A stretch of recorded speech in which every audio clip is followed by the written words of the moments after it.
ಯಾರ್ಯಾರು ಸೇರಿ ಬಾವಿಗೆ ತಳ್ತಾ ಇದ್ರಿ? ನಾನು, ಪಿಳ್ಳಿ, ಪದ್ದಿ, ಹಂಗೆ ಆಮೇಲೆ ಅವನಿಗೆ ಕೇಳ್ಕೊಂತ ಇದ್ವಿ. ನೋಡು ನಮ್ಮ ಹತ್ರ ಇರೋದು ಚಿಲ್ಲರೆ, ನಾನು 5 ಪೈಸೆ 2 ಪೈಸೆ ಇದು ಕೊಡ್ತೀವಪ್ಪ, ಅದು ಎತ್ಕೊಡು.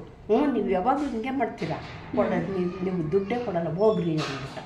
ಏನು ಮಾಡೋದು, ಮತ್ತೆ ಹತ್ಕೊಂಡು ಬಂದ್ವಿ ಮನೆ ಹತ್ರ. ಬಂದಾಗ ಎಷ್ಟು ಜನ ಕೊಡ ತಳ್ಳಿದ್ರಿ? 3 ಜನ. ನಾನು ತಳ್ಳಿಬಿಟ್ಟಿದ್ದು. ನೀನು ಬೇಕು ಅಂತ ತಳ್ಳಿದ್ದು ಎಷ್ಟಿದೆಯಾ? ಆಮೇಲೆ ಯಾರೋ ಹೇಳಿದ್ರು, ಒಂದು ದುಡ್ಡೇನು ಕೊಡೋದು ಬೇಡ, ಅವನಿಗೆ 5 ರೂಪಾಯಿ ಕೊಡ್ರಿ, ಈ ಚೊಂಬು ತಗೊಂಡೋಗಿ ಒಬ್ಬರ ಮನೇಲಿ ಅಡ ಇಡ್ರಿ, ಅವರು ಪಾತಾಳ ಬೇರಿ ಅಂತ ಕೊಡ್ತಾರೆ. ಅದೇನು? ಅದಕ್ಕೆ ವಂಕಿ ವಂಕಿ ವಂಕಿ ವಂಕಿ ಇರ್ತೈತೆ, ಕಬ್ಬನದ್ದು ಇಷ್ಟು ಎತ್ತರ ಇರ್ತೈತೆ, ಗೊಂಚಲು ಗೊಂಚಲು ಹಿಂಗೆ ಹಿಂಗೆ ವಂಕಿಗಳು. ಅದ ಹೆಸರು ಪಾತಾಳ ಬೇರಿ. ಚೊಂಬು ತಗೊಂಡೋಗಿ ಅವ್ರ ಮನೇಲಿ ಇಡಬೇಕು, ಅದು ಅವರು ನಮಗೆ ಕೊಡ್ತಾರೆ. ಅದನ್ನ ತಗೊಂಬಂದು ಸಾಲ, ಅದನ್ನ ತಗೊಂಬಂದು ಇವನು ಕೊಡೋದು. ನೀನು ಬಾಯಿ ಒಳಗೆ ಇಳಿಬೇಡ, ಪಾತಾಳ ಬೇರಿ ತಂದಿದ್ದೀವಿ ಎತ್ಕೊಡ ಅಂತ. ಅವನ್ನ ಹಗ್ಗ ಕಟ್ಟಿ ಎತ್ಕೊಟ್ರೆ ಅವ್ನಿಗೆ 5 ರೂಪಾಯಿ ಕೊಡಬೇಕು. ಆಮೇಲೆ ಅವನು 1 ನಿಮಿಷಕ್ಕೆ ಎತ್ಕೊಟ್ಬಿಡ್ತಿದ್ದ. 5 ರೂಪಾಯಿ 5 ರೂಪಾಯಿ ಕೊಡ್ತಾ ಇದ್ವಿ. 10 ರೂಪಾಯಿ ಕೊಡೋದು. ಪಾತಾಳ ಬೇರಿ ಕೊಟ್ಟ ಮೇಲೆ ಆ ಚೊಂಬು ಪಾತಾಳ ಬೇರೆ ಅವ್ರ ಮನೆಗೆ ಕೊಟ್ಬಿಟ್ಟು ಚೊಂಬಿಸ್ಕೊಂಡ್ ಬರ್ತಾ ಇದ್ವಿ. ಅವ್ರು ದುಡ್ಡಿಸ್ಕೊಳ್ತಾ ಇದ್ದಿಲ್ಲ, ಏನೆಲ್ಲ ಇಷ್ಟಪ್ಪದ್ದು ಇತ್ತಳಿದಿಡಬೇಕು, ಅದು ಕೊಡಬೇಕು ಅಂತೆ. ಕೆಲಸ ಮುಗಿಸ್ಕೊಂಡು ಮತ್ತೆ ಅವ್ರಿಗೆ ವಾಪಸ್ ನಮ್ಮ ಚೊಂಬು ಕೊಡ್ತಾರೆ, ಪಾತಾಳ ಬೇರೆ ಅವ್ರಿಗೆ ಕೊಡಬೇಕು. ದುಡ್ಡೇನಿಂದ ಸಿಕ್ತು 5 ರೂಪಾಯಿ? 5 ರೂಪಾಯಿನ 1 ಪೈಸೆ ಎಲ್ಲ ಜೋಡಿಸಿದ್ವಿ. 1 ಪೈಸೆ 2 ಪೈಸೆ.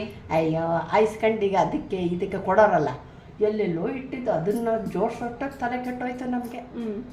ಆ 1 ಪೈಸಾನ 5 ರೂಪಾಯಿ ಕೊಡ ಮುಳುಗೋಗುತ್ತೆ ಅಂತ ಗೊತ್ತಿರಲಿಲ್ಲ ನಿಮಗೆ? ಬೇಕಾಗಿ ಅವಳು ಹೇಳ್ತಾ ಇದ್ದೀವಿ, ನಾವು ಇಡ್ತೀವಿ ಕಟ್ಟೆ ಮೇಲೆ, ನೀನು ಸ್ವಲ್ಪ ಅವಳು ನಮ್ದು ಇಡ್ತೀವಿ ಅಂದ್ಲು. ನಿಂದಿಡ್ತೀಯ ಅಂದ್ಬಿಟ್ಟು ಪಟಕ್ ಅಂತ ತಳ್ಬಿಟ್ವಿ. ಎಲ್ಲರದು ತಳ್ಬಿಟ್ಟೆ ನೀನು? ಅವಳು ತಳ್ಳಕ್ ಹೋಗಿ ನಂದು ಬಿದ್ದೋಗ್ಬಿಡ್ತು. Very good. ಅದು ನಕ್ಕಾಗೋಗ್ಬಿಡ್ತು. ಇತ್ತಾಳಿದಲ್ವ ಪುಟ್ಟದು, ಮನೆಯಲ್ಲಿ ಏನು ಮಾಡೋದು. ಆಮೇಲೆ ಅವನು ಅಳ್ಬೇಡ, ನಾನು ಕಲ್ಲಲ್ಲಿ ಇದು ಮಾಡ್ಕೊಡ್ತೀನಿ, ಅವನು ತೂತು ಮಾಡ್ಬಿಟ್ಟ. ನೀರೇ ನಿಂತ್ಕೊಂತ ಇಲ್ಲ. ಆಮೇಲೆ ಹಂಗೆ ನೀರು ಎತ್ಕೊಂಡ್ಬಂದ್ರೆ ಅದು ಇರ್ತಿರ್ಲಿಲ್ಲಲ್ಲ. ನಮ್ಮ ತಾತ ಬೈದ್ರು, ಏನಮ್ಮ ಇದು ಹಿಂಗೆ ಮಾಡಿದ್ದೀಯ ಅಂತ. ನಾನೇ ಬಿದ್ದೋಗ್ಬಿಟ್ಟೆ ಅದ್ರ ಮೇಲೆ. ಬಿದ್ದೋದ್ರೆ ಅದೇ ನಿನಗೇನೂ ಆಗಿಲ್ಲ, ಅದು ಮಾತ್ರ ತೂತಾಗಿದೆ. ಆ ಕೆಲಸಗಳು ಯಾರ್ಯಾರು ಸೇರಿ ಬಾವಿಗೆ ತಳ್ತಾ ಇದ್ರಿ? ನಾನು, ಪಿಳ್ಳಿ, ಪದ್ದಿ, ಹಂಗೆ ಆಮೇಲೆ ಅವನಿಗೆ ಕೇಳ್ಕೊಂತ ಇದ್ವಿ. ನೋಡು ನಮ್ಮ ಹತ್ರ ಇರೋದು ಚಿಲ್ಲರೆ, ನಾನು 5 ಪೈಸೆ 2 ಪೈಸೆ ಇದು ಕೊಡ್ತೀವಪ್ಪ,